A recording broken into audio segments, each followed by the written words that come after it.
नरेंद्र मोदी अपने आप एक बिजनेस है, तो उस बिजनेस मॉडल के नाते नरेंद्र मोदी को गाली देकर के अनेक लोगों की रोजी रोटी चल रही है। बट राहुल गांधी जी का कहना ये है कि जो भी आरएसएस के लोग हैं, अगर आपको वाइस चांसलर बनना है किसी यूनिवर्सिटी को, उन्हें इंटर इनटू आरएसएस, तो क्या ये उनका आरएसएस के मानने वाले लोगों ने एक संगठन बना रखा है जिसका नाम है राष्ट्रीय मुस्लिम मंच। योगी जी जिस तरह की भाषा का प्रयोग करते हैं, भाषा शैली बोलते हैं, क्या वो उचित है? जो पदयात्रा करते हैं नेता लोग, वो पद के लिए यात्रा करते हैं, वो पदयात्रा नहीं करते।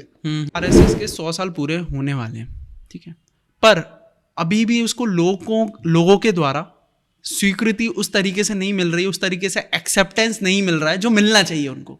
नितिन गडकरी रोड और ट्रांसपोर्ट जो डिपार्टमेंट है, इसके सबसे लंबे समय तक जो है मंत्री रहने वाले व्यक्ति होंगे। इतने क्या आरएसएस मुस्लिम विरोधी संगठन है? तो इंदिरा जी गलत थी या आज के नेता गलत है, ये हमको सोचना चाहिए। आज राम मंदिर पे 1 साल पूरा हुआ है, आपका इस पे क्या कहना है? और इसलिए केजरीवाल आने वाले नेताओं के लिए रोल मॉडल भी है।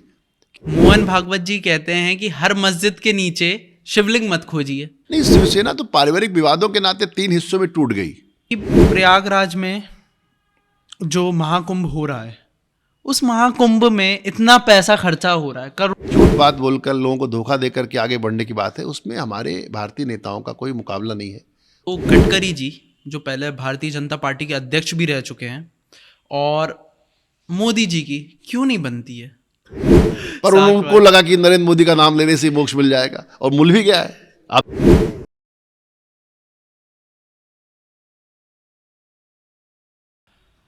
नमस्कार दोस्तों, आज के हमारे पॉडकास्ट पे हैं media Guru professor and doctor Sanjay Dwivedi sir, जो आईआईएमसी दिल्ली के एक्स डायरेक्टर जनरल एवं पूर्व महानिर्देशक रह चुके हैं, और एशिया की पहले media and mass communication university Makhanlal university के वाइस चांसलर भी रह चुके हैं। तो आज का पॉडकास्ट बहुत विशेष होने वाला है। आप सुनिएंगे इस पॉडकास्ट को और जानेंगे मीडिया के ऐसे तथ्य जो अभी शायद इंटरनेट पे क्या पूरे वर्ल्ड में कहीं अवेलेबल नहीं होंगे।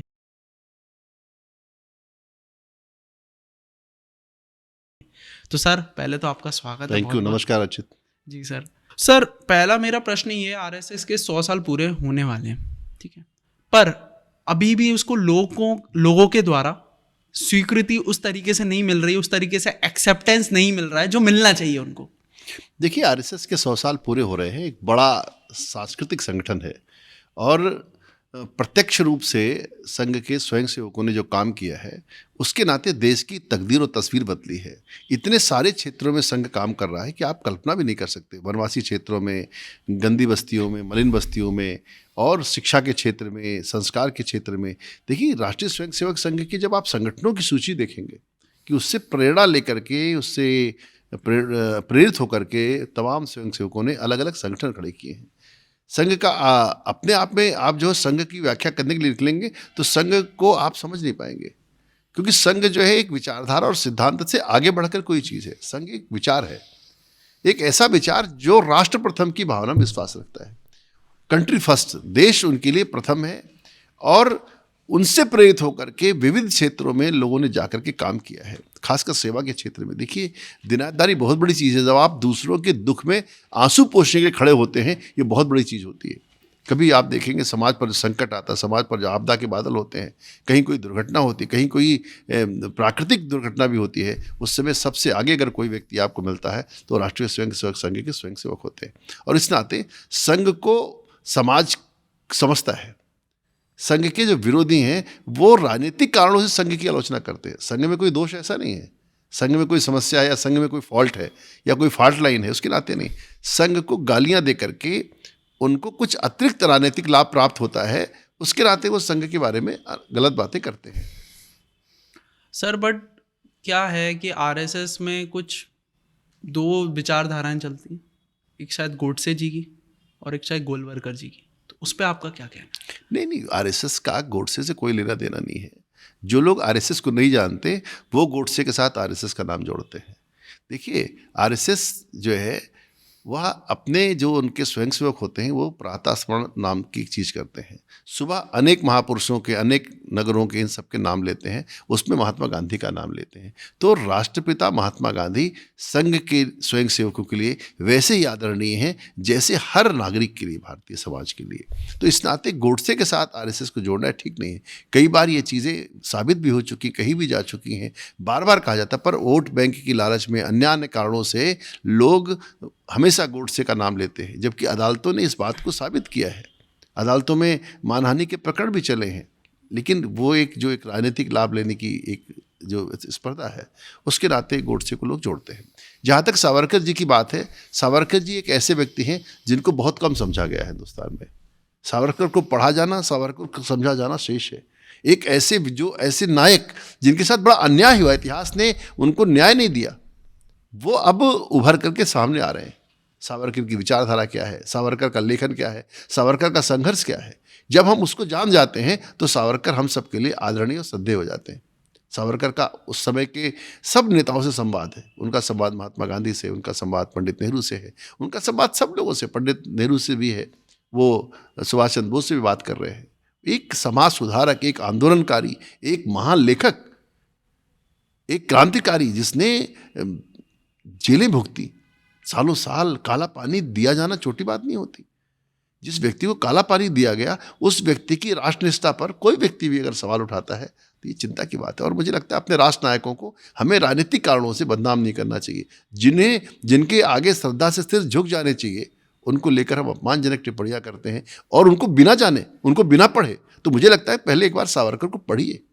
अनेक लोगों ने उनके बारे में बहुत अच्छी पुस्तकें लिखी। अभी बहुत सारा काम सावरकर पे तो आई है आ रहा है। एक मूवी भी आ गई है, और मूवी निकाली, विक्रम संपत की किताब आई है, उदय माहुरकर की किताब आई। अनेक पुस्तकें सावरकर के बारे में उपलब्ध हैं। सावरकर का मूल साहित्य नहीं पढ़ सकते तो जो व्याख्याएं की जा रही हैं उन्हें पढ़ें, सावरकर को जानिए। जिस दिन आप सावरकर को जान जाएंगे, अपने आप आपका सिर श्रद्धा से झुक जाएगा। क्योंकि राष्ट्रपिता महात्मा गांधी ने भी सावरकर की प्रशंसा की। उस दौर के किसी राजनेता ने सावरकर की आलोचना नहीं की, पर आज की राजनीति ऐसी है कि हर व्यक्ति सावरकर की आलोचना करके अपने नंबर बढ़ाना चाहता है राजनीतिक क्षेत्र में। आप देखिए, श्रीमती इंदिरा गांधी प्रधानमंत्री थी, सावरकर जी की जन्मशती बनी, सावरकर जी पर डाक टिकट जारी किया गया, तो इंदिरा जी गलत थी या आज के नेता गलत थे, ये हमको सोचना चाहिए। बट राहुल गांधी जी का कहना यह है कि जो भी आरएसएस के लोग हैं, अगर आपको वाइस चांसलर बनना है किसी यूनिवर्सिटी को, यूने एंटर इनटू आरएसएस, तो क्या ये उनका बयान सही है? उनको ऐसा कहना चाहिए? देखिए, ऐसा है कि किसी भी संगठन को बदनाम करने के लिए आप कोई भी बात कह सकते हैं। मेरा मानना है कि आरएसएस नियुक्तियां नहीं करता है। आरएसएस राजनीतिक संगठन नहीं है, आरएसएस एक सांस्कृतिक संगठन है। आरएसएस की काम करने की सीमाएं हैं। आरएसएस जो है पद बांटने, पद लेने की होड़ में नहीं है। आरएसएस तो राष्ट्र का निर्माण करना चाहता है। आरएसएस की इतनी इच्छा जरूर हो सकती है कि राजनीति के क्षेत्र में, समाज के क्षेत्र में, प्रशासन क्षेत्र में, समाज जीवन के सब क्षेत्रों में जो राष्ट्रीय विचारों के लोग हैं, जो अच्छे लोग हैं, वो आगे बढ़कर नेतृत्व संभालें। ये आरएसएस की इच्छा है। पर आरएसएस खुद नियुक्तियां करता है या नियुक्तियां करवाता है, मैं इस तथ्य से सहमत नहीं हूं। आरएसएस की इच्छा मात्र ये है कि जो राष्ट्रीय भावना से भरे हुए लोग हैं, जो राष्ट्र का निर्माण करने के काम में लगे हुए हैं, ऐसे लोग आगे आए और प्रतिभा और योग्यता के आधार पर आगे आए। और प्रतिभा, योग्यता, उनकी क्षमताओं की उपेक्षा करके किसी को कुछ बना दिया जाए, मुझे लगता है ऐसा तो कोई भी नहीं चाहेगा। क्या आरएसएस मुस्लिम विरोधी संगठन है? मुझे लगता है अर्चित कि आपने बहुत पढ़ाई वढ़ाई की नहीं है, बिना जाने सवाल कर रहे हैं, और इस तरह से सवाल पूछे नहीं जाते हैं। एक तथ्य आप बताइए जिसमें आरएसएस ने मुसलमानों का विरोध किया हो। कहीं भी कोई भी ऐसी जानकारी मेरी तो नहीं है कि आरएसएस मुस्लिम विरोधी है। आरएसएस के मानने वाले लोगों ने एक संगठन बना रखा है जिसका नाम है राष्ट्रीय मुस्लिम मंच। राष्ट्रीय मुस्लिम मंच राष्ट्रीय विचार के मुसलमानों का संगठन है। संघ की सोच क्या है, पहले आप ये देखिए। संघ क्या चाहता है? संघ ये चाहता है कि लोग देश को सर्वश्रेष्ठ माने, देश सबसे पहले, कंट्री फर्स्ट, राष्ट्र प्रथम। ये संघ की अवधारणा है। संघ का नाम हिंदू स्वयंसेवक संघ नहीं है। इसके जो संस्थापक रहे होंगे उनका विचार कितना बड़ा रहा होगा कि इन्होंने इसका नाम हिंदू स्वयंसेवक संघ नहीं रखा। यह राष्ट्रीय स्वयंसेवक संघ है। जो भी राष्ट्रीय भाव के लोग हैं, जो राष्ट्रीय विचार के लोग हैं, जो इस धरती को अपनी जन्मभूमि, पुण्यभूमि मानते हैं, जो इस धरती माता को अपनी माता मानते हैं, वो सब लोग राष्ट्रीय हैं। ये संघ का विचार है। इस विचार से किसकी असहमति हो सकती है? इस विचार से उसी की असहमति हो सकती है जिसकी इस देश में निष्ठाएं नहीं हैं, जो रहता तो यहाँ है, गाता कहीं और के, सपने कहीं और के देखता है। तो ऐसे जो लोग हैं उनके पेट में दर्द होता है, और इस नाते संघ को न जानने के नाते, संघ की विचारधारा को न जानने की इस तरह की बात होती है। संघ का मूल विचार है कि आप भारतीय बने, आप राष्ट्रीय बने। ठीक है, आप अपने को हिंदू नहीं कहना चाहते, मत कहिए, क्योंकि संघ की जो बृहत्तर परिभाषा है उसमें इस धरती पर जो भी है वो सब हिंदू ही है। ये ज़मीन है, हिंदुस्तान है, इस ज़मीन पर जो रहता हिंदू है। ये भारत है, यहाँ जो रहता भारतीय है। हिंदू एक भूगोल को व्यक्त करने वाली संज्ञा है, आप समझिए इस बात को। भारतीय एक भूगोल को व्यक्त करने वाली संज्ञा है। जैसे अमेरिका में रहने वाला अमेरिकन है, ब्रिटेन में रहने वाला ब्रिटिश है, वैसे भारत में रहने वाला हिंदू है, क्योंकि हिंदुस्तान में रहता है। तो ये गुणवाचक संज्ञा भी है। जब आप हिंदू होते हैं तो आप किसी के प्रति बुरा नहीं सोचते, आपका विचार समावेशी हो जाता है, आप एक सनातन परंपरा के उत्तराधिकारी हो जाते हैं, आप किसी का बुरा नहीं सोचते। जिसको अटल जी कहते हैं, एक नहीं सत मानव के हृदय जीतने का निश्चय। अटल जी ने लिखा ना अपनी कविता में, कोई बतलाए कब जाकर काबा में हमने मस्जिद। हमारी संस्कृति नहीं है, हम किसी को नुकसान पहुंचाने के लिए पैदा नहीं हुए। हमारा तो स्वभाव है सर्वे भवन्तु सुखिनः सर्वे सन्तु निरामयाः। ये हमने कहा, सर्वे भद्राणि पश्यन्तु माँ कश्चित् दुःख भाग् भवेत्। ये हिंदू संस्कृति जो है ये किसी के विरुद्ध नहीं है, ये किसी के खिलाफ नहीं है, ये किसी को मिटाने निपटाने के लिए नहीं आई है। हमारी तो घोषणा, हमारे ऋषियों की घोषणा है, परहित सरस धर्म नहीं भाई, पर पीड़ा सम नहीं अधमाई। हमारा धर्म ही है दूसरे का हित करना। हम ये कहते हैं ना, हमने खिड़की दरवाजे बंद नहीं किए। हमने नहीं कहा कि जो दूसरे लोग हैं या जो दूसरे विचारों को मानने वाले लोग बुरे हैं। हमने कहा, हमारे वेद मंत्रों में हमने कहा, आनो भद्रा कर्तव्य यंतु विश्वतः, चारों दिशाओं से कल्याणकारी विचारों को आने दीजिए। इतना उदार जो विचार है ये भारत का विचार है, भारत की संस्कृति है। हमने नहीं कहा ये किताब आखिरी है, इसके बाद सत्य नहीं पैदा हो सकता। हमने नहीं कहा ये देवता आखिरी है। हम ये मानते हैं कि रोज जो है एक नया सूर्य उगता है, एक नई रोशनी में हम नए विचारों को लेकर खड़े होते हैं। तो मेरा ये मानना है कि जब आप भारत को नहीं जानते, जब आप भारत की संस्कृति को नहीं जानते, जब आप भारत के विचार को नहीं जानते, तो आप राष्ट्रीय स्वयंसेवक संघ को गलत नज़रों से देखते हैं। जो भारत का संघ का कोई विचार नहीं, पहली बात ये समझिए। संघ की कोई अलग से आइडियोलॉजी नहीं है। जो भारत का मूल विचार है वही संघ का विचार है, जो सनातन संस्कृति को मानता है। और सनातन संस्कृति कहती है वसुधैव कुटुंबकम अयम निजः पर्ववेति गणना लघु चेतसाम उदार चरिता नाम तो वसुधैव कुटुंबकम। ये अपना है पराया है, ये छोटे मन के लोग ये बात कहते हैं। जो उदार चरित्र के लोग होते हैं उनके लिए पूरी वसुधा परिवार। इसलिए जो भारत का विचार है वो वसुधा के कल्याण का विचार है, वो विश्व कल्याण का विचार है, वो सुमंगल का विचार है, वो लोक मंगल का विचार है। वह किसी के विरुद्ध नहीं है, वो किसी पंथ, किसी धर्म, किसी इसकी आलोचना नहीं करता। हमने इसलिए कहा धारयते धर्म, जो हम धारण करते हैं वो धर्म है। हम जो धारण करते हैं वो धर्म है। और हम क्या धारण करना चाहिए? ज्ञान है, संस्कृति है, परंपरा है, क्षमा है, जो गुण है धर्म के, उसको समझिए। रिलीजन एक अलग चीज है। हमने धर्म रिलीजन को मिला दिया, हमने रिलीजन को धर्म के समकक्ष लाकर खड़ा किया। जबकि आप बात कर रहे हैं, है ना, हम बात कर रहे हैं, तो हम संवाद कर रहे हैं। इस समय एक हमारा धर्म है कि हम इस संवाद से कुछ ना कुछ निकालें, हम यहाँ कोई विवाद न पैदा करें। तो विद्यार्थी है, उसका धर्म पढ़ना है, शिक्षक का धर्म पढ़ाना है। सूर्य का धर्म है ताप देना, चंद्र का धर्म है शीतलता देना। तो धर्म को हमने बहुत गलत अर्थों में व्याख्यायित किया है। रिलीजन से जो चीज़ें निकल के आई उसको हमने धर्म में स्थापित कर दिया। धर्म वो नहीं है और रिलीजन धर्म नहीं है। इसलिए हमें इन दोनों को मिलाने से बचना चाहिए। सर, पर देखा जाता है प्रायः जो बीजेपी के जितने भी बड़े नेता हैं सब आरएसएस के हैं, पर इसका वाइस वर्सा नहीं होता कि सब बीजेपी वाले आरएसएस से ही निकले हैं, या आरएसएस के लोग भी बीजेपी में जाते हैं? नहीं, बीजेपी एक जन संगठन है, बीजेपी एक पॉलिटिकल ऑर्गेनाइजेशन है। बहुत सारे लोग हैं जो दूसरे विचारों से भारतीय जनता पार्टी में आए। जब भारतीय जनता पार्टी की स्थापना हो रही है उस समय एक सोशलिस्ट लीडर हैं, बहुत बड़े, मध्य प्रदेश के रहे, आरिफ बेग, वो भारतीय जनता पार्टी में आते हैं, पार्टी के राष्ट्रीय उपाध्यक्ष बनते हैं। आरिफ बेग साहब यहीं के थे, भोपाल से भी सांसद रहे, बैतूल से भी सांसद रहे। ऐसे अनेक लोग, रिपब्लिकन पार्टी के बहुत बड़े नेता थे, संकटी गौतम वो आए। तो भारतीय जनता पार्टी में अनेक ऐसे लोग हैं जो समाजवादी धारा से आए हैं, जो कांग्रेस पार्टी में रहे हैं, अलग अलग दलों में रहे हैं। उनको लगा कि ये राष्ट्रीयता का विचार लेकर के भारतीय जनता पार्टी चल रही है। आज वो भाजपा के साथ हैं। राजनीति में दल बदल तो बड़ा स्वाभाविक है। आप जानते हैं कि बीजेपी में भी सब दलों के लोग हैं और बाकी दलों में भी बीजेपी के लोग हैं। तो ये किसी राजनीतिक दल में लोगों का आना जाना बड़ा सहज और स्वाभाविक है, क्योंकि राजनीतिक दल सत्ता संघर्ष के लिए काम करते हैं। राजनीतिक दलों का ये अनिवार्यता नहीं हो सकती कि वो किसी खास विचार के हों, क्योंकि एक चुनाव में आपको टिकट नहीं मिलेगी, अगली पार्टी ज्वाइन कर लेंगे। तो इसलिए आप ये नहीं कह सकते कि बीजेपी में सब संघ के लोग हैं या कांग्रेस में संघ के लोग नहीं है। संघ का आदमी कहीं भी जा सकता है। मैं बीजेपी का यहाँ कार्यकर्ता हूँ और टिकट मांग रहा हूँ, मुझे नहीं मिलेगी, मैं जाके कल बहुजन समाज पार्टी से चुनाव लड़ जाऊंगा, कल आम आदमी पार्टी से लड़ जाऊंगा। तो राजनीतिक जो कार्यकर्ता होता है वो तो बड़ा उदार होता है, कहीं भी जाके एडजस्ट हो जाता है। वो अपने समीकरण, अपने जो भी है सेवा की उसकी जो भावना या सेवा की उसकी ललक है, क्योंकि जो राजनीतिक कार्यकर्ता होता है उसका यह मानना है कि सेवा तभी हो पाएगी जब मुझे पद मिलेगा, पद पाकर ही मैं सेवा करूंगा। इसलिए पद की यात्रा पर है। जो पद यात्रा करते नेता लोग, वो पद के लिए यात्रा करते हैं, वो पद यात्रा नहीं करते।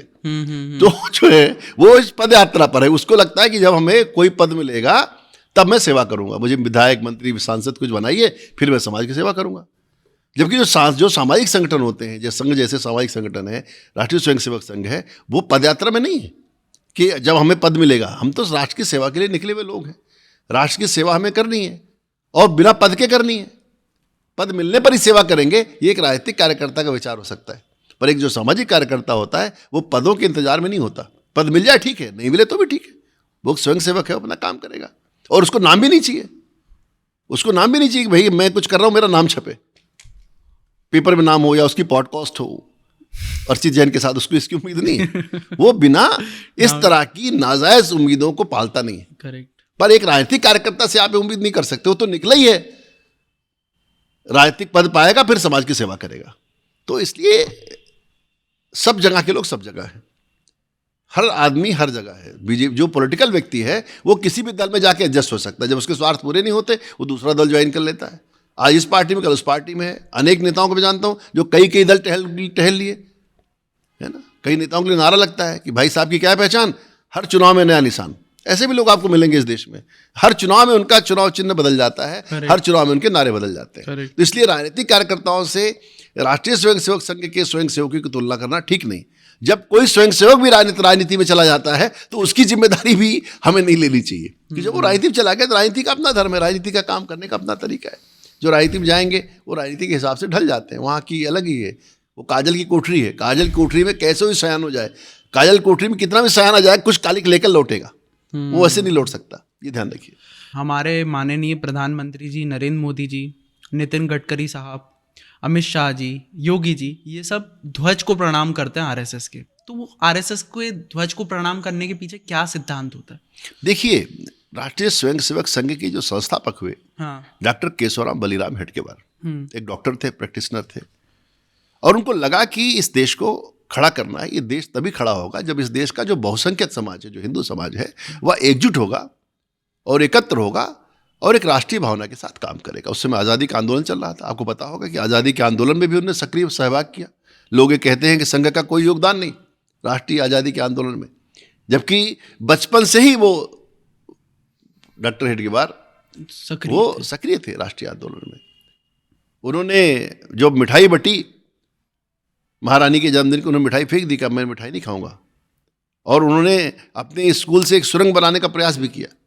तो इस प्रकार वो क्रांतिकारी विचारों थे, यूथ कांग्रेस में भी रहे, और उन्होंने एक संगठन स्थापित किया। इस संगठन का उद्देश्य ये था कि हम एक ऐसा राष्ट्रीय समाज तैयार करें, एक राष्ट्रीय भावधारा, क्योंकि समाज के अंदर बहुत ही अवमूल्यन आ गया था। लोगों की जो है क्या दीनता बहुत हो गई थी, बहुत लंबे सालों की जो गुलामी थी, उसके नाते लोगों का कॉन्फिडेंस बहुत लो हो गया था। एक आत्मदैन्य से पूरा हिंदुस्तान गिर गया था।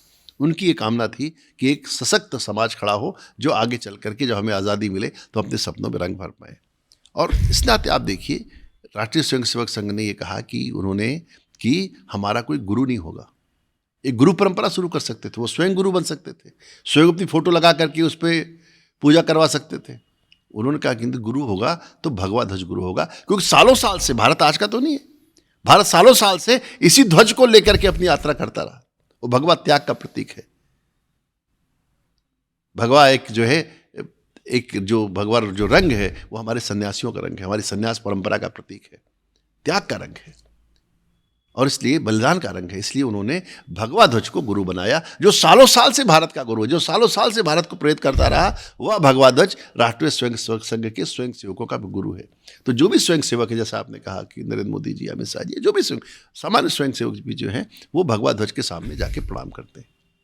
तो ये जो व्यक्ति हो, उनका ये मानना था कि व्यक्ति में विकृति आ सकती है, व्यक्ति कल बुरा हो सकता है। आज पूरा जीवन अच्छा काम किया, अंत में उन्होंने कोई बुरा काम कर दिया, तो व्यक्ति से विकृति आ सकती है, व्यक्ति में विकृति आ सकती है, क्योंकि मानव स्वभाव है, मानव स्वभाव है फिसल जाना, कर्मों के उदय। आदमी जो है गड़बड़ हो सकता है, पर ध्वज में कोई गड़बड़ नहीं है। भगवा ध्वज सालों साल से हमारी प्रेरणा का प्रतीक रहा, हमारे सन्यासियों का रंग है, ये हमारे धर्म का भी रंग है, ये हमारे ईश्वर से जोड़ता हमें एक परंपरा से हमको जोड़ता है। इसलिए उन्होंने भगवा ध्वज को गुरु में स्थापित किया, और इस नाते भगवा ध्वज ही जो है शाखाओं पर लगाया जाता है, और भगवा ध्वज को प्रणाम करके स्वयंसेवक मानते हैं, उन्होंने अपने गुरु को प्रणाम किया। विजयदशमी या फिर दशहरा के दिन आप लोग उस भगवा ध्वज को लेके एक पूरी यात्रा निकालते हैं, उसका क्या महत्व है? देखिए, विजयदशमी जो है धर्म की विजय का दिन है। इस दिन भगवान श्री राम ने विजय प्राप्त की और वापस लौटे। तो विजयदशमी एक विजय का दिन है जिसमें धर्म की विजय होती है। हम कहते भी है ना, धर्म की विजय हो, अधर्म का नाश हो, प्राणियों में सद्भावना, विश्व का कल्याण हो। आप देखिए कि भारत का विचार क्या है। हम धर्म की जय हो कहते हैं, अधर्म का नाश हो कहते हैं, प्राणियों में सद्भावना, सिर्फ मनुष्यों की बात नहीं कर रहे, सिर्फ मानवों की बात नहीं कर रहे, प्राणियों में सद्भावना हो, जितने जीव जंतु सब प्राणियों में सद्भावना हो, विश्व का कल्याण हो, हम विश्व कल्याण की बात करते हैं। तो विजयादशमी विजय का दिन है, एक संकल्प का दिन है, और सौभाग्य से उसी दिन डॉक्टर केशवराम बलीराम हेडगेवार ने नागपुर में राष्ट्रीय स्वयंसेवक संघ की स्थापना की। ये उसका स्थापना दिवस है, और स्थापना दिवस होने के नाते से उस दिन जो है विजयादशमी के दिन डॉक्टर साहब का वहाँ एक व्याख्यान भी होता है, जो सरसंघ चालक होते हैं उनका भाषण होता है। एक कोई प्रमुख अतिथि उस दिन आकर के एक संदेश भी अपना देते हैं। जो आपको पता होगा, हमारे पूर्व राष्ट्रपति डॉक्टर प्रणब मुखर्जी भी उस कार्यक्रम में शामिल हो चुके हैं। ऐसे अनेक महापुरुष आकर के उस दिन स्वयंसेवकों को कोई ना कोई संदेश देते हैं कि आने वाला मार्ग क्या होगा, आने वाले साल भर हम किस प्रकार की गतिविधियाँ करेंगे। उस प्रकार का संदेश विजयादशमी के दिन स्वयंसेवकों को प्राप्त होता है। आरएसएस की इतनी लंबी यात्रा की उपलब्धि क्या है और वो क्या हासिल करना चाहते हैं, उनका अल्टीमेट गोल क्या है? देखिए, मेरा मानना है कि आरएसएस ने बहुत बड़े सपने नहीं देखे, संघ ने बहुत सपने नहीं देखे, संघ ने बहुत छोटा सपना देखा है। संघ ने कहा कि हम बहुत ज़्यादा कुछ नहीं करेंगे, हम एक काम करेंगे, व्यक्ति निर्माण। संघ का मूल जो काम है वो व्यक्ति निर्माण है, अच्छे मनुष्यों का निर्माण। क्योंकि संघ का ये मानना है कि अच्छे मनुष्यों का निर्माण अगर हमने कर दिया तो भारत का निर्माण अपने आप हो जाएगा, राष्ट्र का निर्माण अपने आप हो जाएगा। क्योंकि समस्या क्या है कि हमने अच्छे डॉक्टर्स बनाए, अच्छे सब क्षेत्रों में अच्छे लोग भेजे, पर अच्छे मनुष्यों का निर्माण नहीं किया। आज समस्या क्या हो रही है? आज समस्या हो रही है कि जो एक व्यक्ति है प्रोफेशनली तो बहुत इनरिच है, पर नैतिक बल उसका बहुत नीचे है। तो अगर हम अच्छे मनुष्यों का निर्माण करेंगे तो समाज जीवन के सब क्षेत्रों में अच्छे लोग जाएंगे। तो संघ की एकमात्र कामना है अच्छे मनुष्यों का निर्माण, अच्छे मनुष्यों का निर्माण करके, अच्छे स्वयंसेवकों का निर्माण करके वो स्वयंसेवक जाकर के समाज जीवन के विविध क्षेत्रों में काम करेंगे, अलग अलग क्षेत्रों में काम करेंगे, और उससे एक सुंदर दुनिया का, एक अच्छी दुनिया का निर्माण होगा। एक ऐसा समर्थ राष्ट्र बनेगा जो भारत के सपनों में रंग भर सके, जिसको हम शब्द पद इस्तेमाल करते हैं कि भारत माता को परम वैभव तक ले जाने का जो दायित्व है वो स्वयंसेवकों के पास है। पर उसकी पहली शर्त है कि हम अच्छे मनुष्यों का निर्माण करें। पर सर, आरएसएस जो है बहुत सी अभी कंट्रोवर्सीज में घिर चुका है, जैसे उसमें कास्ट सेंसस की एक बहुत बड़ी पॉलिटिक्स आ गई है, पॉलिटिकल डिसेबिलिटी, मतलब पॉलिटिकल में जो अभी कुछ जो ग्लोबल मतलब भारत के लेवल पे जो भी स्थिरता नहीं है चीज़ों में, वो उसका कारण आरएसएस को क्यों बताया जा रहा है? नहीं, देखिए, आरएसएस ने कभी जातीय जनगणना का विरोध नहीं किया। आरएसएस ने कहा कि आप जातीय जनगणना कीजिए, वेलफेयर स्कीम्स के लिए, समाज के कल्याण के लिए और समाज को उत्थान करने के लिए। आरएसएस सिर्फ ये कहा कि इसको इस्तेमाल राजनीतिक कारणों से नहीं होना चाहिए। देखिए, राजनीति का क्या काम है? समाज को बांटना। संघ का काम है राजनीति को जोड़ना। संघ और राजनीति के अंतर को आप समझिए। राजनीति का उद्देश्य क्या है? जितने विभाजन हो जाएंगे, जाति के, समाज के, मजहब के जितने विभाजन हो जाएंगे, भाषाओं के, जातियों के जितने विभाजन हो जाएंगे, राजनीति उसमें आनंद प्राप्त करती है। राजनीति का काम है बंटवारा करना, टुकड़े टुकड़े में बांट देना और अपनी अपनी कॉन्स्टिट्यूंसी खड़ा करना। संघ ये नहीं चाहता। संघ नहीं चाहता कि जातियों के नाम पर विवाद हो। संघ एक समरस समाज चाहता है, समरसता से युक्त समाज चाहता है। और इस नाते संघ ने कहा बिल्कुल जातीय जनगणना कीजिए, बहुत अच्छी बात है। अम्बेडकर जी का आपने बयान सुना होगा, जो उसके प्रवक्ता हैं, उनका बयान अखबारों के अंदर प्रकाशित है।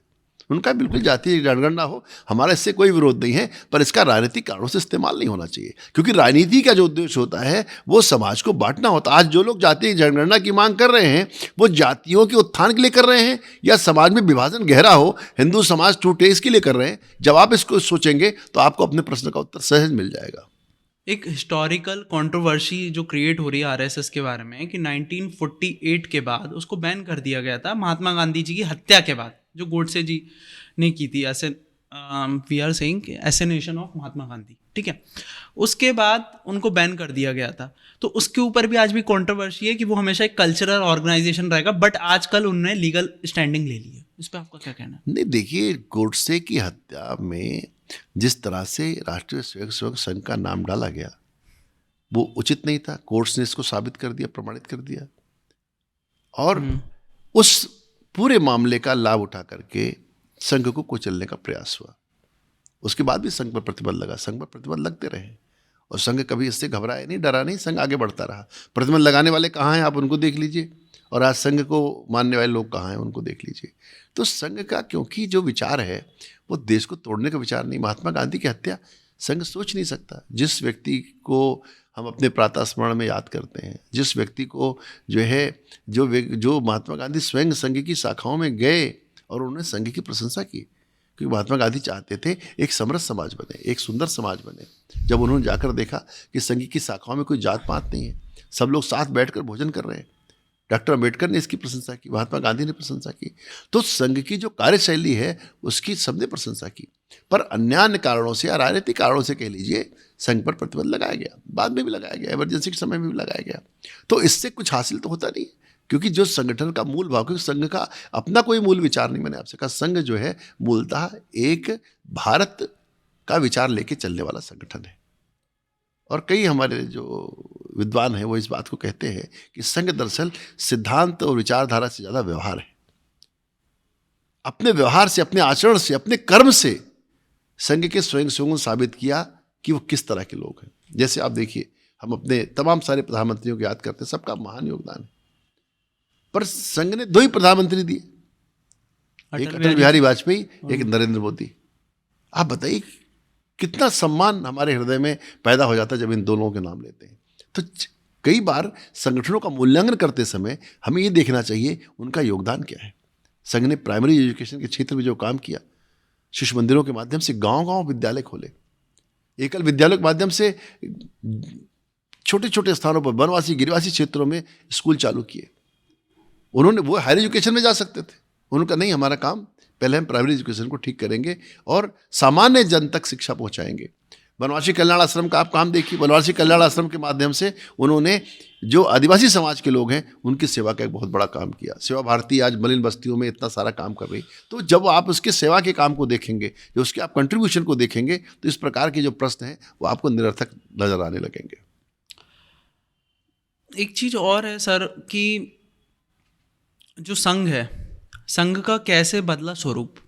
जैसे पहले पोशाक जो थी वो शायद हाफ शॉर्ट्स थे, फिर उन्होंने लॉन्ग शॉर्ट, लॉन्ग क्या बोलें, ट्राउजर्स हो गए खाकी कलर के, करेक्ट है ना?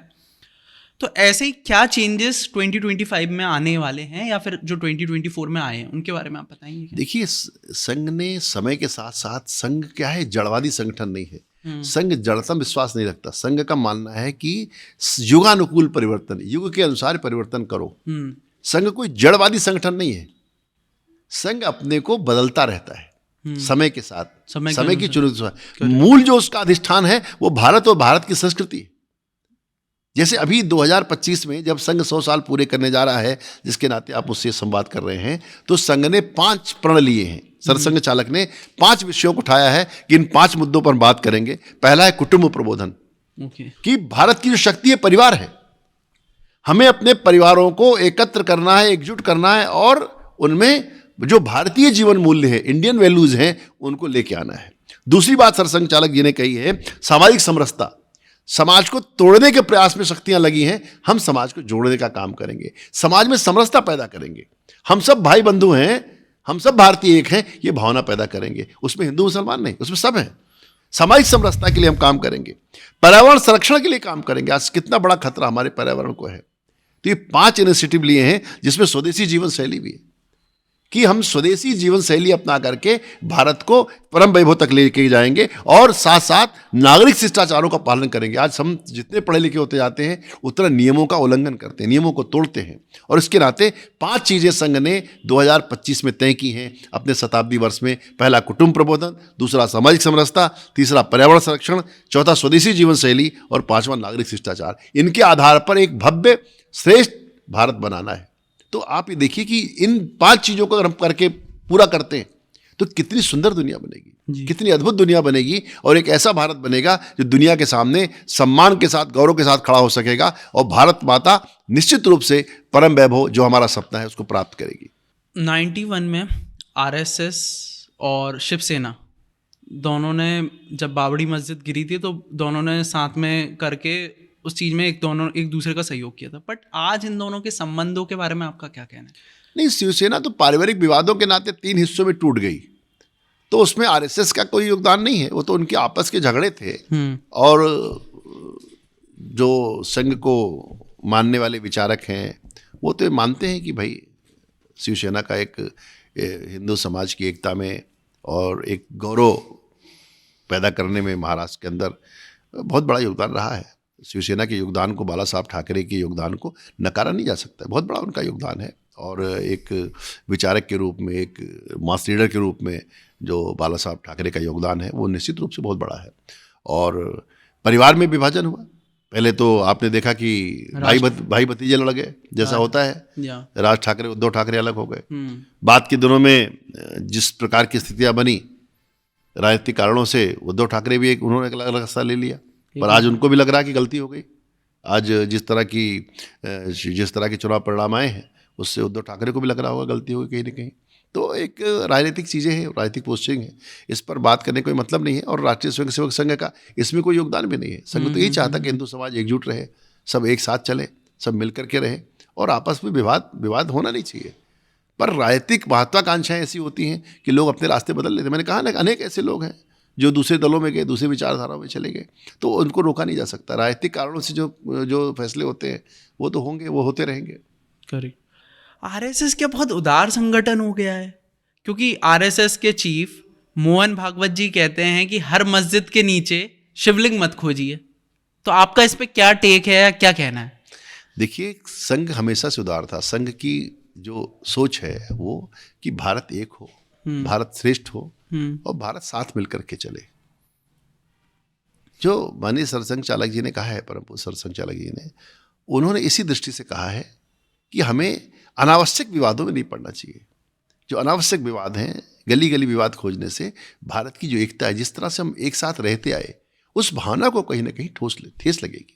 जहाँ जायज़ है वहाँ पे तो चीज़ें हो ही रही हैं, अदालतों में उनके मुकदमे भी हो रहे हैं, सब चीज़ें हो रही हैं। पर उनका कहना है कि अनावश्यक रूप से नए नए विवाद हमें नहीं खड़े करने चाहिए, क्योंकि नए नए विवाद खड़े करने से कहीं ना कहीं जो हमारी राष्ट्रीय एकता है, जो हमारी सद्भावना है, उसको ठेस पहुँचती है। और ये हिंदू स्वभाव नहीं है, ये हिंदू का स्वभाव नहीं है कि हम हर बात के लिए विवाद खड़ा करें। उनका ये भी कहना था कि इस प्रकार के अवसरों का लाभ लेकर अनेक लोग जो संघ भाजपा की परिधि में नहीं आते, देखिए कि वो संघ भाजपा ही नहीं है जो हिंदुत्व की बात करते हैं। अनेक ऐसे लोग हैं जो हिंदू नेता बने हुए हैं, और तो उनका कहना है कि नेतागिरी चमकाने के लिए, कई बार अपने लाइव लाइट में आने के लिए कई लोग ऐसे अवसरों का लाभ उठाते हैं। उसके नाते हिंदू समाज की बदनामी होती है। हिंदू समाज का स्वभाव नहीं है।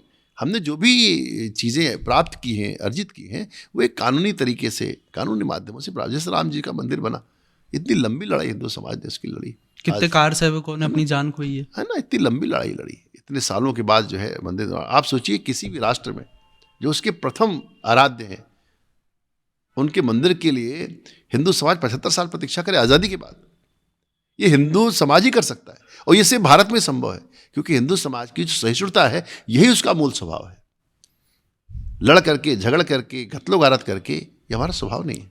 और इसलिए तो उनका एक जो बयान है उसको उसी संदर्भ में समझा जाना चाहिए कि भागवत जी भी तो अंततः हिंदुओं के नेता है ना, है? वो क्यों चाहेंगे कि इस प्रकार की लड़ाई झगड़ों या विवादों के माध्यम से समाज में वैमनस्य पैदा हो और एक अविश्वास पैदा हो। और जो हम एक श्रेष्ठ भारत बनाना चाहते हैं, एक भारत बनाना चाहते हैं और एक एकजुट भारत बनाना चाहते हैं, सशक्त भारत बनाना चाहते हैं, उस मार्ग में हमें छोटे मोटे मुद्दों के आधार पर खड़े नहीं होना चाहिए। एक मोहन भागवत जी ने 2013 में एक बात कही थी, मैंने अपनी बुक में भी मेंशन करा, इंडिया नहीं भारत बोलो जो बुक है। मोहन भागवत जी ने एक बहुत अच्छा पॉइंट बोला था, इंडिया नहीं होना चाहिए, भारत होना चाहिए। तो इस पे आपका क्या कहना है? नहीं, ठीक बात है। देखिए, भारत कहने से जो बोध होता है हमको, वो अलग ही जिसको गर्व भारत बोध कहते हैं। इसलिए हमारे मनमोहन वैद्य जी कहते हैं, भारत को जानो, भारत को मानो, भारत के बनो और भारत को बनाओ। करेक्ट। तो जब हम भारत कहते हैं तो हम एक परंपरा से जुड़ते हैं। जब इंडिया कहते हैं तो हम एक उपनिवेशवादी जो मानसिकता है उससे जुड़ते हैं। करेक्ट। हमें अपने घर वापसी करनी है। हाँ। ये समय विचारों की घर वापसी का है। आज हम अमृत काल में प्रवेश कर चुके हैं। बहुत जल्दी भारत जो है अपनी आज़ादी की शताब्दी बनाएगा।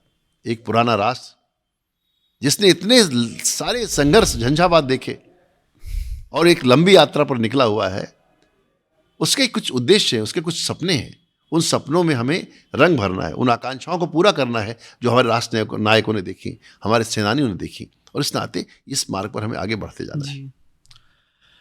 और उस चीज़ में मैं एक चीज़ और ऐड करना चाहूँगा कि इंडिया नाम को हटवाने का सबसे पहले कांग्रेस के एक एमपी, राज्यसभा एमपी संताराम नायक जी, जो गोवा से एमपी थे, उन्होंने 2 बार बिल प्रस्तुत किया। नहीं, ठीक बात है। देखिए, जो भी मैं नहीं, देखिए ये बात कहना गलत है कि कांग्रेस क्या है। कांग्रेस भी एक राष्ट्रीय पार्टी है, कांग्रेस भी महात्मा गांधी की पार्टी है। तो उनमें भारतीयता कम है, हम ऐसा नहीं कह सकते। राजनीतिक कारणों से आज के समय में कुछ लोग कुछ बातें करते होंगे, पर आज़ादी के पूरे आंदोलन में कांग्रेस ने इस भारतीय समाज के जनमन का नेतृत्व किया। वो एक मुख्यधारा की पार्टी बनी। लोकमान्य तिलक उस दल में थे, स्वयं डॉक्टर हेडगेवार उस दल में थे। तो एक राष्ट्रीय आंदोलन कांग्रेस रहा है, कांग्रेस रही है, और उसके नेताओं ने भारत को भारत की आंखों से देखने का प्रयास किया। जब राष्ट्रपिता महात्मा गांधी स्वराज की बात कहते हैं तो स्वराज का मतलब सिर्फ आज़ादी की प्राप्ति हो जाए, अंग्रेज चले जाएं, हिंदुस्तानी कुर्सियों पर बैठ जाएं, ये नहीं था। उसमें स्वभाषा की बात भी थी, उसमें स्वभूषा की बात भी थी, स्वदेशी आधारों पर भारत को खड़ा करने की बात थी। तो एक आज़ादी के पूरा एक इसके साथ जुड़ता है, आज़ादी के आंदोलन का संदर्भ, कि कांग्रेस के लोग भी जो है इस बात को चाहते हैं। कोई भी भारतीय ये नहीं चाहेगा कि वो गुलामी की छाया से मुक्त न हो। इंडिया एक ऐसा शब्द है जो हमें उपनिवेशवाद की धारा से जोड़ता है। भारत ऐसा शब्द है जो हमें गुलामी की जंजीरों से मुक्त करता है और हमारे भारत बोध से हमें जोड़ता है। इसलिए भारत कहने से जो हमें सुख की प्राप्त होती है, इंडिया कहने से नहीं होती, इसमें कहीं दो राय नहीं है।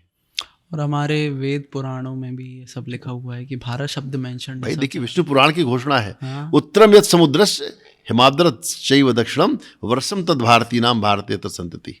भारत का नाम है, विष्णु पुराण की घोषणा है। तो हम विष्णु पुराण में जो नाम हमें दिया गया, जो हम सदियों से हम जिस नाम को लेते आए, उस नाम के साथ हम जुड़ेंगे, या उस नाम के साथ जुड़ेंगे जो हर दिन ये बताता है कि हम कभी गुलाम थे अंग्रेजों के। करेक्ट। और उसका आज भी सर मैं बताऊं तो ऑक्सफोर्ड में जो एक वर्ड है, उनने लिखा है wild portraits of wild west, old fashion. तो ये भारत को ऑक्सफोर्ड डिक्शनरी जैसी एक डिक्शनरी जो आज भी अपन को ओल्ड फैशन समझती है, स्लेव अपन को समझती, तो ये चीज़ अच्छी नहीं है। बिल्कुल, गुलामी के सब प्रकार के प्रतीकों से हमको मुक्ति लेनी है। तो हमें भारत, ये विचारों की घर वापसी की तरफ हमें चलना है, भारत बोध की तरफ जाना पड़ेगा। करेक्ट है ना। इसलिए मैंने कहा ना, भारत को जानो, भारत को मानो, भारत के बनो, भारत को बनाओ। अब भारत के निर्माण का समय, भारत जाग रहा है। भारत ने अपने जो पुरानी कुंठाएं थी, पुरानी जो चिंताएं थी, उनको छोड़ दिया है। अब भारत आगे बढ़ चुका है। ये आकांक्षावान भारत है जो अपने सपनों में रंग भरना चाहता है, जो आगे बढ़ना चाहता है, जो पीछे पलट कर देखना नहीं चाहता। कब हुआ, कैसे हुआ, हम नहीं जानते। हमें भारत को एक महाशक्ति बनाना है, एक ऐसी महाशक्ति जो दुनिया में विश्व शांति की गारंटी देगी। Correct sir. अपना G20 हुआ इतना बड़ा, उसमें भी हमारे आदरणीय प्रधानमंत्री नरेंद्र मोदी जी ने भारत मंडपम लिखवाया था। हर जगह भारत का प्रयोग किया गया। बिल्कुल। आप देखिए उसका जो मूल ध्येय वाक्य है G20 वसुधैव कुटुंबकम, कितने बड़े विचार को लेकर के भारत चलता है। और इस नाते आप देख रहे हैं दुनिया भर के अंदर भारत की बात को इतनी गंभीरता से सुना जा रहा है। यही कारण है, क्योंकि उनको पता है कि भारत किसी के विरुद्ध नहीं है, भारत षड्यंत्रकारी नहीं है, भारत एक बाजारू देश नहीं है, भारत लोगों को गुलाम नहीं बनाना चाहता, भारत लोगों के साथ बिजनेस नहीं करना चाहता। नहीं तो आपने देखा कोरोना काल में लोग वैक्सीन बेच रहे थे और भारत वैक्सीन भेज रहा था। सही बात है। अनेक राष्ट्रों की मदद भारत ने की। और जब भी दुनिया में कहीं संकट आता है, सबसे पहले भारत के लोग वहाँ खड़े होते हैं, लोगों का आंसू पोंछने के लिए, कहीं भी देखिए, जहाँ भी दुर्घटनाएं हुई हैं, जहाँ भी कोई आपदाएं आई हैं, सबसे पहले भारत के लोग, भारत की सेनाएं, भारत की फौज या भारत की मदद वहाँ पहुँची है। जान जोखिम में डाल करके भारत के लोगों ने मदद की है। इसमें कोई दो राय है ही नहीं। अपनी फौजों का भी बहुत बहुत शत नमन है इन चीज़ों की। ठीक बात है सर, आदरणीय प्रधानमंत्री नरेंद्र मोदी जी के बारे में मीडिया एंटी कम्बेंसी बनाई जा रही है और विपक्ष भी उनके पीछे पड़ा है, तो आपका क्या कहना है? देखिए, मेरा मानना है कि मीडिया में जो लोग नरेंद्र मोदी का विरोध करते हैं, तो नरेंद्र मोदी एक प्रकार का बिजनेस है। नरेंद्र मोदी को गाली देने से धंधा मिलता है, आप समझिए। नरेंद्र मोदी ने बहुत पत्रकारों की, जो डिफाल्टर हैं, जो कहीं नहीं है, उन सब लोगों की रोजी रोटी नरेंद्र मोदी ने तय कर रखी है। नरेंद्र मोदी को सुबह उठते हैं, गालियां देना शुरू करते हैं, शाम तक देते हैं। दुनिया में सर्वाधिक गाली खाने वाले नेता नरेंद्र मोदी हैं। और ये भी सच है, इसके साथ साथ अनेक पत्रकारों को पालने वाले नेता नरेंद्र मोदी हैं। उनकी रोजी रोटी चल रही है, क्योंकि नरेंद्र मोदी को गाली देने से भी धंधा चलता है, नरेंद्र मोदी का समर्थन करने से भी धंधा चलता है। नरेंद्र मोदी ऐसे हैं जो उनके विरोधियों को भी रोजी रोटी देते हैं, उनके समर्थकों को भी रोजी रोटी देते हैं। तो नरेंद्र मोदी अपने आप में एक फेनोमेना है। नरेंद्र मोदी अपने आप में एक बिजनेस है। तो उस बिजनेस मॉडल के नाते नरेंद्र मोदी को गाली देकर के अनेक लोगों की रोजी रोटी चल रही है। ये अच्छी बात है कि उनके भी यूट्यूब, उनके भी पॉडकास्ट सुने जा रहे हैं। तो सुबह से शाम तक जो शुरू होते हैं, उतनी बार अगर भगवान का नाम लेते तो उनको स्वर्ग में सीट आरक्षित हो जाती। पर उनको लगा कि नरेंद्र मोदी का नाम लेने से मोक्ष मिल जाएगा, और मिल भी गया है।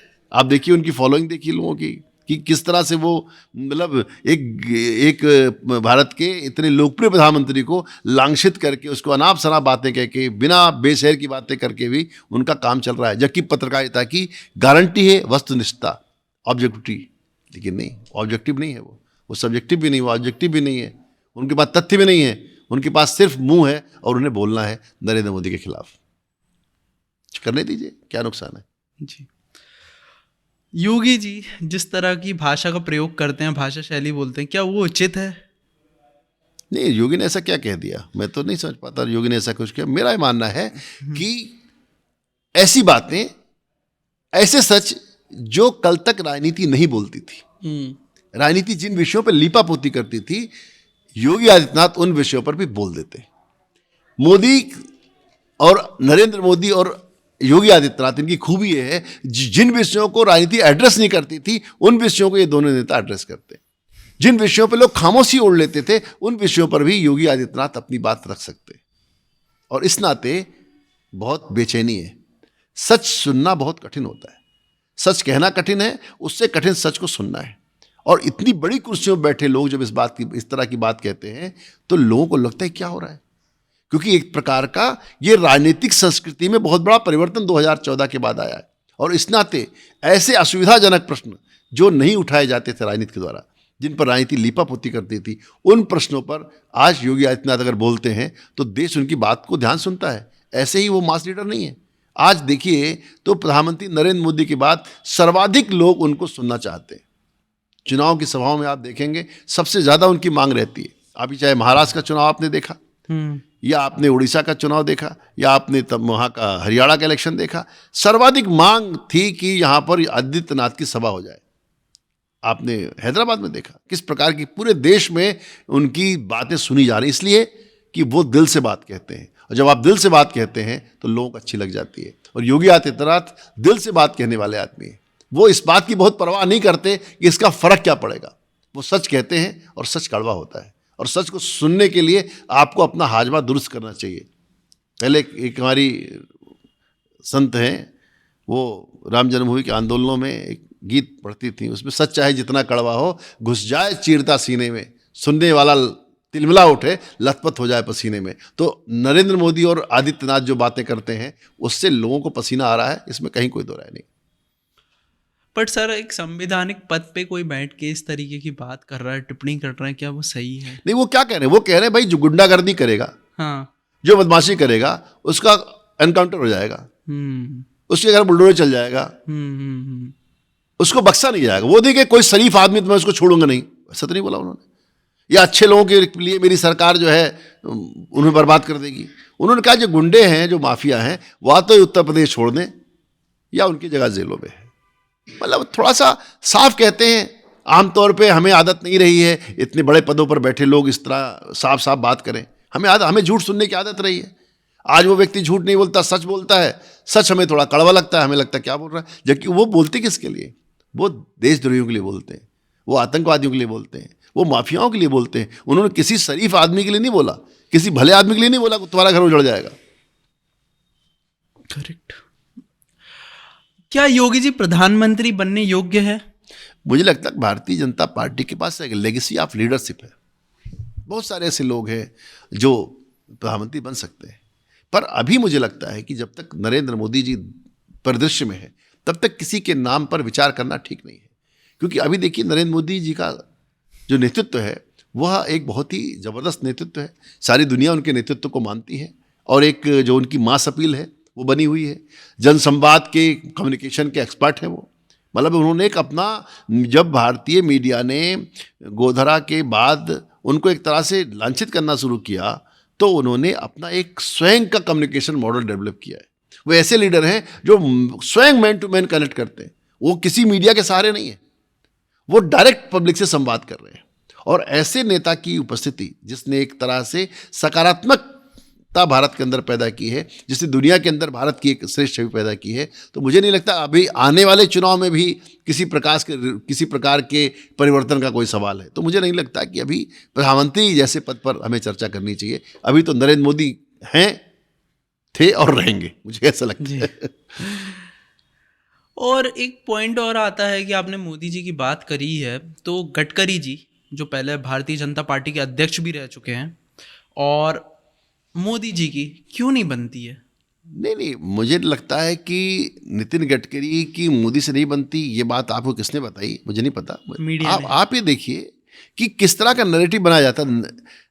नितिन गडकरी का सबसे जो पसंदीदा काम है क्या है? रोडे बनाना, इंफ्रास्ट्रक्चर पर काम करना। करेक्ट।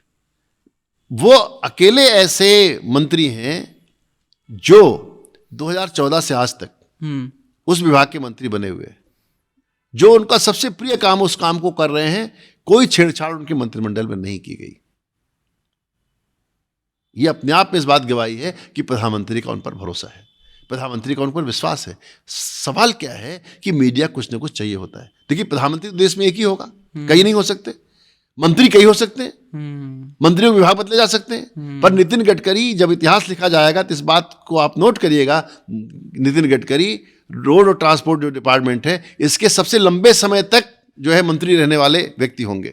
इतने लंबे समय तक मंत्री बने हुए हैं और कभी उनके विभाग से साथ छेड़छाड़ नहीं की गई। जैसे बड़े से बड़े लोगों का विभाग बदला, आपने देखा, अनेक लोगों के विभाग जल्दी जल्दी बदले, अनेक लोग मंत्रिमंडल से वापस भी किए, हटाए भी गए।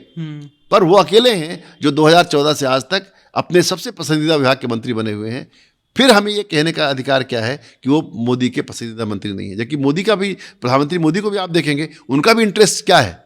उनका भी इंटरेस्ट ये है इंफ्रास्ट्रक्चर पर अच्छा काम हो। तो क्योंकि रिजल्ट देने वाले मंत्री हैं, इसलिए उनके विभाग में कोई छेड़छाड़ नहीं की गई। जबकि ऐसा नहीं है कि दूसरे मंत्रियों के साथ ऐसा नहीं हुआ। सबके विभाग लगभग बदले हैं, सबको कोई न कोई नया पुराना विभाग मिला है। इवन आप देखेंगे, राजनाथ जी के पास भी पहले गृह मंत्रालय था, बाद में उनको रक्षा मंत्रालय दिया गया। अमित शाह जी के साथ सहकारिता जोड़ा। अनेक मंत्री जिनके विभाग लगातार बदले हैं, पर गडकरी जी अकेले मंत्री हैं जो लगातार जो है रोड और ट्रांसपोर्ट के मंत्री बने हुए हैं। और मुझे लगता है इतिहास जब लिखा जाएगा तो सबसे लंबे समय तक इस विभाग का मंत्री रहने का श्रेय नितिन गडकरी को प्राप्त होगा। जी। भारतीय मीडिया एक बात और कह रही है, कुछ पत्रकार, नॉट एवरीवन, कि प्रयागराज में जो महाकुंभ हो रहा है, उस महाकुंभ में इतना पैसा खर्चा हो रहा है, करोड़ों रुपए का इंफ्रास्ट्रक्चर लग रहा है, इतनी चीज़ें हो रही हैं, तो इतना खर्चा करने की क्या ज़रूरत है? देखिए, कुंभ जो है क्या है? कुंभ भारत की आत्मा का दर्शन है। भारत के एक बृहद स्वरूप को दुनिया के सामने प्रकट करना है। कुंभ सरकार ने नहीं शुरू किया, कुंभ सरकार नहीं लगाती। कुंभ तब भी लग रहा है जब भारत गुलाम था, कुंभ तब भी लगा जब मुगलों का शासन था, कुंभ तब भी लगा जब यहाँ अंग्रेज थे। तो कुंभ सरकार का प्रकल्प नहीं है। पहली बात ये लोगों के दिमाग से निकाल देनी चाहिए।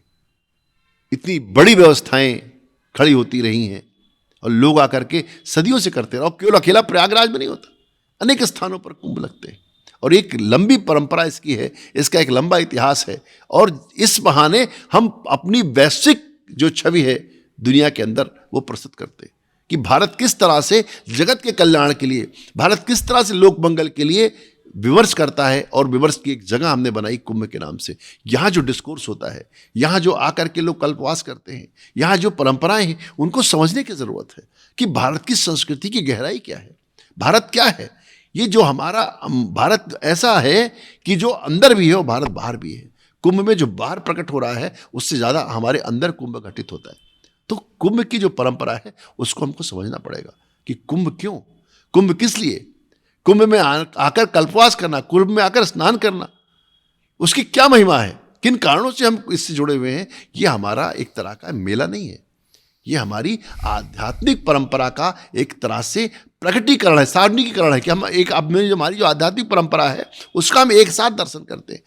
तमाम धाराओं के, पंथों के, विचारों के, अलग अलग पंथों को मानने वाले सब लोग एकत्र आते हैं, सब लोग एकत्र आते हैं, सब यहाँ आते हैं। अपनी परंपरा के बारे में, अपनी संस्कृति के बारे में, समाज को क्या संदेश देना है उसके बारे में कैसे व्यवस्थाएं खड़ी होती हैं।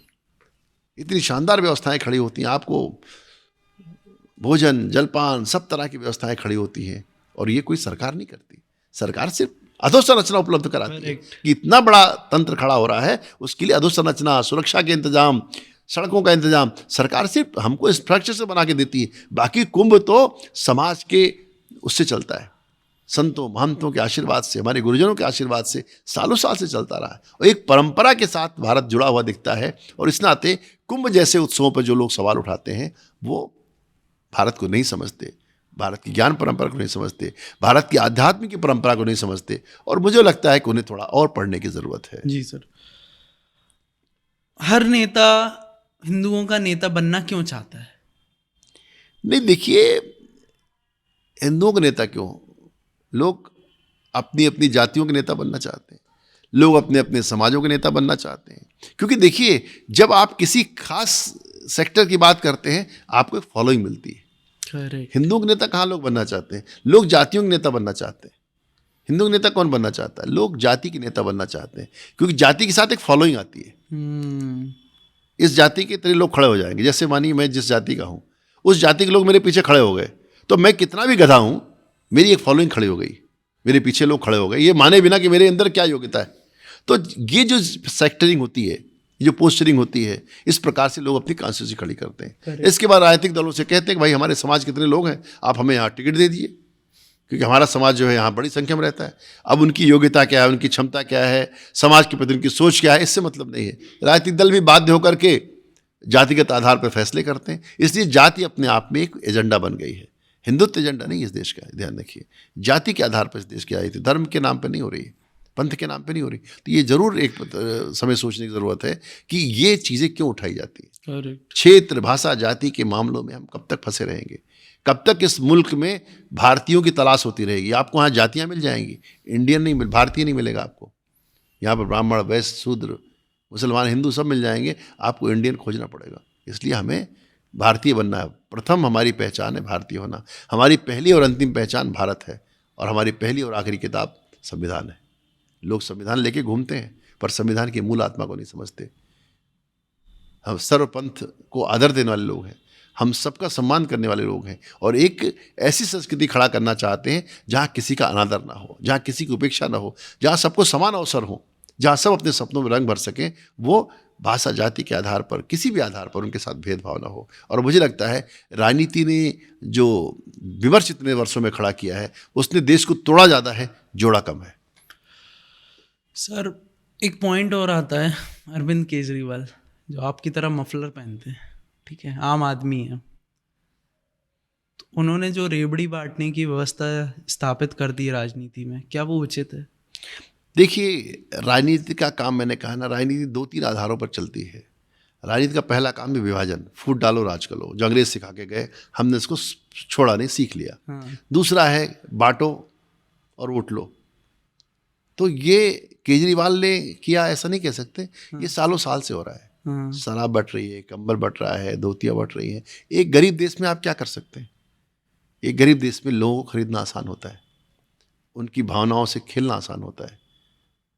इसलिए प्रधानमंत्री चाहते हैं कि स्थायी विकास हो लोगों का, लोगों के पास घर हो, मकान हो, बेसिक नीड्स लोगों की पूरी हो जाएंगी, ये अपने आप समस्याएं समाप्त हो जाएंगी। एक सुंदर भारत बने, एक अच्छा भारत बने, जहां लोग अपनी ज़रूरतों के लिए सरकारों के आगे हाथ ना फैलाएं, आज साउथ मुंबई में आप शराब बांट के वोट नहीं जीत सकते, साउथ दिल्ली में आप शराब बांट के वोट नहीं जीत सकते, पर गरीब इलाकों में जहाँ सामान्य लोग रहते हैं वहाँ इस तरह से आप चीज़ें कर सकते हैं, इस तरह की प्रैक्टिस से ज़्यादा कर सकते हैं। कहीं ना कहीं हमें इस चीज़ को रोकना चाहिए कि सरकारों को भी सोचना चाहिए, राजनीतिक दलों को भी सोचना चाहिए कि रेवड़ियाँ कब तक है, इस सरकार का खजाना है, आप इसे कब तक लौटाएंगे। तो ये कहीं ना कहीं चीज़ है, पर राजनीतिक कारणों से चीज़ें होती हैं।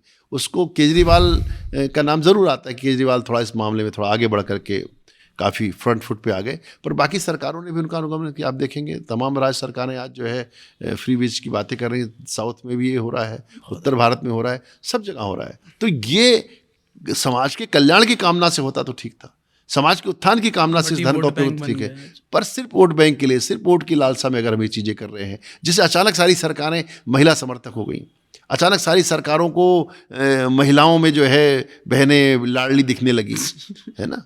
आप महिला सुरक्षा का इंतजाम कर नहीं पा रहे हैं, एक महिला सुरक्षित अपने घर से सुबह ड्यूटी करके शाम को अपने घर सुरक्षित पहुंच नहीं सकती। हाँ। आप सबको लाडली बना रहे हैं, तो लाडली को ताकतवर बनाइए, लाडली को शिक्षा दीजिए, लाडली को इस लायक बनाइए को अपनी ज़िंदगी खुद जी सके, ना कि आपकी भेजी गई इमदाद के भरोसे। और उन्होंने एक पुजारी ग्रंथि योजना इंट्रोड्यूस करी, 18,000 रुपये महीना वो पुजारियों को देंगे अभी दिल्ली सरकार में। तो ये सब पे आपको कुछ टेक है? नहीं, जिसको जो देना वो दे, मेरा कहना है, लेकिन देने के पीछे नियत क्या है। और देखिए, वो खुद देना कहते बुरी हैं, चीज मेरी नहीं है, नीयत सबसे ज्यादा साफ देना है। देने में कोई समस्या नहीं, देने को तो आप सब कुछ दे दीजिए, क्योंकि आपका कुछ नहीं है। हाँ। आपको सिर्फ देना है, सरकार का पैसा है, आपको इलेक्शन जीतना है। 10 साल से सरकार थी, अब ग्रंथि भी याद आ गए, तो ठीक है, कोई समस्या नहीं है।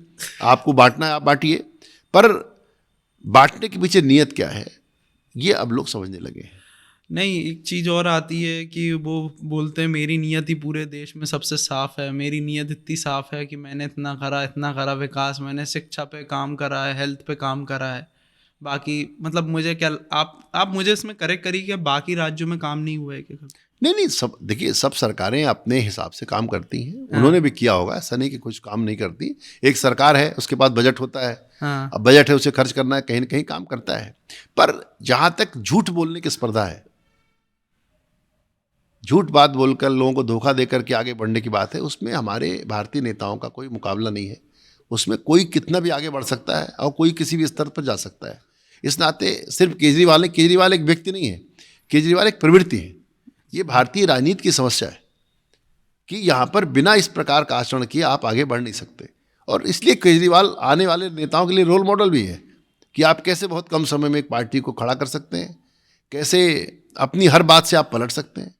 जैसे कभी वो वैगनार पर चला करते थे, हाँ, अभी शीश महल की चर्चाएं हो रही हैं। तो ये होता ही है, ये राजनीतिक क्षेत्र में होता है। इनके किस्से सामने आ गए, हो सकता बहुत के सामने आए, तो ऐसा नहीं है कि कोई कम करता है, पर दिल्ली में होने के नाते इन पे फोकस ज़्यादा है। ये दिल्ली में है तो इनकी चर्चा ज़्यादा होती है, जबकि पूरी ढंग की स्टेट भी नहीं है। एक ऐसी स्टेट है, छोटी स्टेट है, पर क्योंकि दिल्ली है, राष्ट्रीय राजधानी क्षेत्र है, तो इस नाते दिल्ली के मुख्यमंत्री की चर्चा ज़्यादा होती है। पर बाकी जो देश के अन्य मुख्यमंत्री हैं, वो कोई बहुत ज़्यादा दिनादार और बहुत ज़्यादा जन समर्थन और बहुत ज़्यादा लोगों के लिए ऐसे समर्पित हुए जा रहे हैं, ऐसा नहीं है। सब अपने तरीके से कर रहे हैं। ये कर्नाटक में भी हो रहा है, बाकी राज्यों में भी हो रहा है, सब जगह इस तरह की चीज़ें हो रही हैं जहाँ फ्री बीच पे बहुत जोर है, चीज़ों को बांटने पर जोर है, झूठ बोलने में जोर है। मुझे लगता है राजनीति में अच्छे दिन अभी आने शेष हैं, और मुझे लगता है कि एक जो अकाउंटेबिलिटी की बात है, सुशासन की बात है, गवर्नेंस की बात है, वो हमें भारतीय राजनीति में लाने की ज़रूरत है। मेरी दिल्ली की भारतीय जनता पार्टी की प्रदेश मंत्री हैं सारिका जैन, उनने एक स्टेटमेंट दिया था, ऐसा कोई सगा नहीं जिसको केजरीवाल ने ठगा नहीं। तो कुमार विश्वास उनके साथ थे, वो अलग हो गए, और भी जो उनके साथ स्टार्टिंग में लोग थे, अन्ना हज़ारे थे, वो भी अलग हो चुके हैं, बहुत सारे लोग हो चुके हैं। तो इस पे आपको? नहीं, मेरा ये मानना है कि केजरीवाल जी का जो काम करने का स्टाइल है, हाँ। मतलब मैं राजनीति को थोड़ा सा देखता हूँ ध्यान से, तो वो थोड़ा सा अथॉरिटेरियन उनका नेचर है कि भाई मैं ही मैं हूँ, दूसरा कोई नहीं। तो उस नाते बहुत लोग जो उनके आंदोलन जुड़े थे उनसे अलग हुए। तो ये उनकी, पर देखिए मूल बात ये है कि आप सफल हैं कि असफल हैं। अगर इन मार्गों से आप सफल हो रहे हैं, ये सब करके भी आप सफल हैं, तो माना जाएगा कि आप ठीक हैं। अल्टीमेटली रिजल्ट क्या है? करेक्ट। जैसे मानिए प्रशांत भूषण जी चले गए या यादव जी चले गए, बाकी लोग भी चले गए, साजिया जी चली गई, सब चले गए, उसका उसका हुआ क्या? उससे कोई फर्क तो पड़ा नहीं। सरकार दिल्ली में फिर आ गई। तो आप आज का जो समय है वो नैतिक राजनीति का समय नहीं है। आज का समय परिणाम देने वाली राजनीति का, कि भाई आपने सब कुछ किया, परिणाम क्या है? अगर सब कुछ करके सत्ता वापस आ गई तो वही आदर्श है। तो आज के समय में राजनीति में नैतिकता की चर्चा करना व्यर्थ है। राजनीति में नैतिक मूल्यों की अपेक्षा करना, राजनीति में शुचिता की अपेक्षा करना व्यर्थ है। इसलिए आपने देखा कि कितनी बड़ी बड़ी बातें की। केजरीवाल पे हमले इसलिए ज़्यादा हो रहे हैं, इसको आप समझिए। केजरीवाल पे हमले इसलिए ज़्यादा हो रहे हैं, इन्होंने बातें बहुत बड़ी बड़ी की, इन्होंने नैतिकता का बहुत विज्ञापन किया। नैतिकता का ज़्यादा विज्ञापन करने के नाते इनकी इतनी आलोचना हो रही है। नहीं तो ये कोई ऐसा काम नहीं करे जो बाकी नेता नहीं करते। पर किसी ने नहीं कहा था कि मैं भैया फ्लैट में रहूँगा, किसी ने नहीं कहा था मैं सरकारी गाड़ी नहीं लूँगा, किसी ने सब नहीं कहा था। आपने सब कुछ कहा तो अब वो चीज़ें पलट करके आती हैं। क्योंकि देखिए राजनीति का एक तरीका है, एक सिस्टम है, ये एक तंत्र है। इस तंत्र में आप हैं, आप उसके लायक बनिए या सिस्टम आपको बाहर फेंक देगा। सही बात। तो केजरीवाल ने बहुत कम समय में अपने आप को भारतीय राजनीति के लायक बना लिया। इसके लिए उनकी प्रशंसा करनी चाहिए कि उन्होंने जो राजनीति का भ्रष्ट तंत्र था उसमें बदलाव का नारा लगा के आए, लोगों ने उन पर भरोसा किया, लोगों ने उनको जिताया, पर वो वैसे ही हो गए जैसी राजनीति है। जो मैंने कहा ना, काजल की कोठरी में कैसो ही सयान हो जाए, कितना भी सयाना व्यक्ति जाएगा, क्योंकि राजनीति के जो मानक हैं, जब तक हम पैसे बांट करके, शराब बांट करके, खर्च करके चुनाव जीतते रहेंगे, तब तक नए नए केजरीवाल इस देश में पैदा होते रहेंगे। इसको रोका नहीं जा सकता। इसलिए बहुत तेजी के साथ हमें चुनाव सुधारों पर बात करने की जरूरत है। सभी राजनीतिक दलों को बात करनी चाहिए। एक एक रैलियों में, एक एक कार्यक्रमों में, एक एक चुनाव में इतना पैसा खर्च हो रहा है, इसको कैसे रोका जा सकता है? कैसे राजनीति को लाभ का धंधा बनाया जाए, इस पर नहीं सोचना हमको। कैसे राजनीति स्वच्छ हो सकती है, कैसे राजनीति के माध्यम से सही नेतृत्व सामने आए। जो प्रधानमंत्री जी ने कहा है कि मैं चाहता हूं कम से कम 1 लाख ऐसे लोग आए जिनका कोई पॉलिटिकल बैकग्राउंड ना हो, पारिवारिक, नए लोग आए, नई खुशबू लेकर के आए, नई रोशनी लेकर आए, नए विचारों को लेकर के आए। क्योंकि जो भारत की जो चुनौतियां हैं, भारत जो अचीव करना चाहता है, भारत जहां पहुंचना चाहता है, वो इन रास्तों से नहीं होगा। क्योंकि 70-75 सालों से इसी रास्ते से चल करके हमने अपना यह हाल किया है। इसलिए हमें नए तरीके से, नए विचारों के लोग चाहिए जो नई रोशनी हमें दे सके। दुर्भाग्य से केजरीवाल के साथ एक बहुत बड़ी उम्मीद जुड़ी थी, बहुत बड़ा सपना केजरीवाल ने लोगों के सामने ड्रॉ किया, लेकिन उस सपने को जिस तरह से उन्होंने स्वयं ही समाप्त किया, उसके नाते लोगों की उम्मीदें राजनीति से थोड़ी बहुत जो थी वो फिर से टूट गई। करेक्ट। तो सर, जो मोदी जी ने कहा है, तो जैसे मैं हूँ, मेरे पापा गवर्नमेंट एक एम्प्लॉय थे, तो मैं उस पर्टिकुलर फील्ड में उतर सकता हूँ क्या? आप नहीं, बिल्कुल। वो ये कह रहे हैं कि ऐसे परिवारों से लोग आए जिनका कोई पॉलिटिकल बैकग्राउंड ना हो। पर आज के समय में ये बहुत कठिन है। नहीं, क्योंकि जब तक पैसा, कास्ट, धन बल, जन बल, ये जब तक डिसाइडिंग फैक्टर बने रहेंगे भारतीय राजनीति के, तब तक बहुत मुश्किल है कि योग्य नेतृत्व देश में उभर करके आए। करेक्ट। क्योंकि आज भी भारतीय राजनीति उन्हीं समस्याओं से जूझ रही है जिनसे हम सालों से लड़ते आ रहे हैं।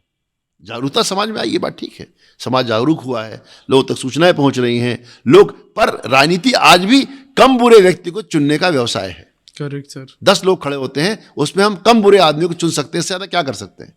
बहुत गुस्सा होगा, नोटा वोट डाल के चले आएंगे, उससे भी क्या फर्क पड़ना है? जीतेगा तो वही जिसको ज्यादा वोट मिले हैं। तो क्योंकि ये भीड़ तंत्र का व्यवसाय है, और हालांकि जो राजनीतिक विचारक कहते हैं कि लोकतंत्र 100 साल में साकार होता है, 100 साल लगते हैं।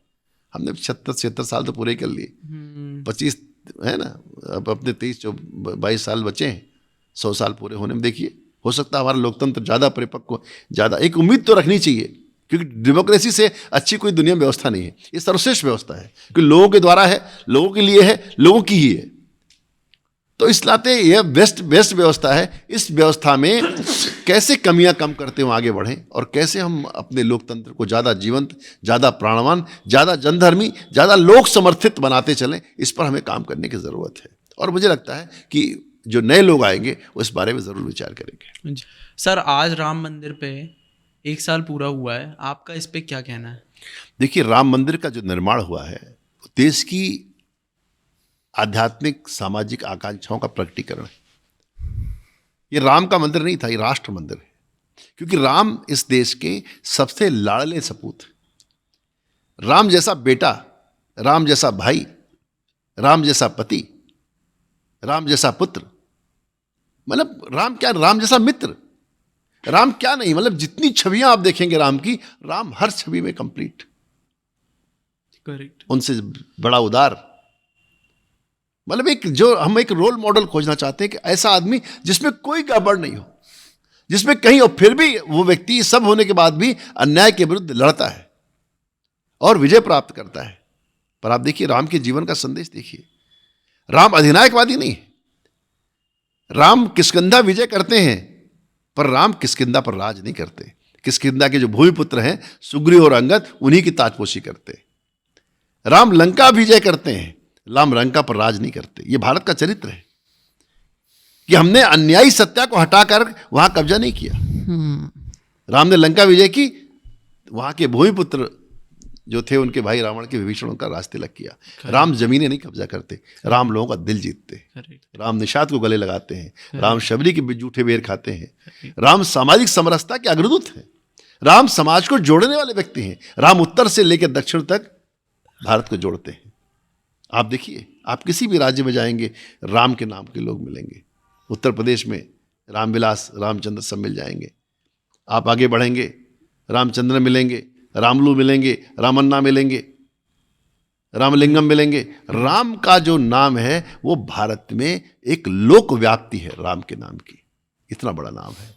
और राम का गुणानुवाद करके, राम की कहानियां सुना करके, राम के किस्से सुना करके लाखों लोग अपना जीवन यापन कर रहे हैं। जो राम कथा कहते हैं, कुछ नहीं कहते, और राम की कथा कहते हैं और भगवान उनका घर चलाते हैं, अच्छे से शान का जीवन जीते। राम ने कितनों को उद्धार किया, कितनों का। राम से अहिल्या को उद्धार नहीं करते। राम स्त्रियों का सम्मान कैसे होना चाहिए, राम मतलब एक तरह से आदर्श की जो स्थिति होती है, एक श्रेष्ठता होती है मनुष्य की, राम उसके उदाहरण है। और इस नाते राम मंदिर का निर्माण होना, और खासकर अयोध्या में, वो उनकी जन्मभूमि है।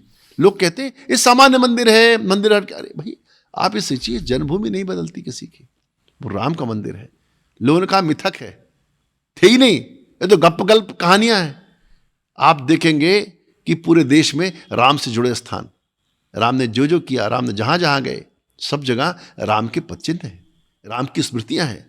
और राम की जो लोक स्मृति है वो इतनी विरल है, और इसलिए लोग उन पर भरोसा करते हैं। वही है वही जो राम रचि राखा, वो अगर तरक बढ़ावे साका। इसलिए हम सब राम के हैं, राम सबके हैं। राम केवल उसके नहीं है, राम उसके भी है दुख में भी है, राम उसके भी है सुख में है, राम सबके हैं, सबके राम और सब में राम। इसी भावना के साथ राम मंदिर का निर्माण हुआ है। और मुझे लगता है इस मंदिर के माध्यम से इस देश की एकता, सद्भावना, राष्ट्रीयता मजबूत होगी, और सारी दुनिया को एक संदेश मिलेगा। जो आंकड़े आ रहे हैं, कितनी बड़ी संख्या में लोग जाकर के भगवान राम के दर्शन कर रहे हैं। एक अयोध्या जो सोया अलसाया हुआ दुखी सा शहर था, वो एक जीवंत शहर, अभी मैं अयोध्या होकर आया, इतना जीवंत शहर हो गया। नए साल पर मैं अयोध्या गया था कि उसमें देख करके लगता है कि एक बार भारत फिर से जाग रहा है, अपनी जड़ों की तरफ लौट रहा है। और मुझे लगता है राम मंदिर की स्थापना का जो साक्षी हम सब बने, ये पीढ़ी धन्य है कि इतने सालों के संघर्ष के बाद हम उस पावन दृश्य के साक्षी बने। जय श्री राम। जय Shri Ram. Thank you so much sir, आपका इतने सारे गहन विषयों पे डिस्कशन होने में, बहुत डीप डाइव डिस्कशंस हुए हैं, तो थैंक यू सर। बहुत धन्यवाद आपके सभी दर्शकों को जो मुझे सुनेंगे और आपका पास का देखते हैं। बहुत बधाई, धन्यवाद। Thank you sir.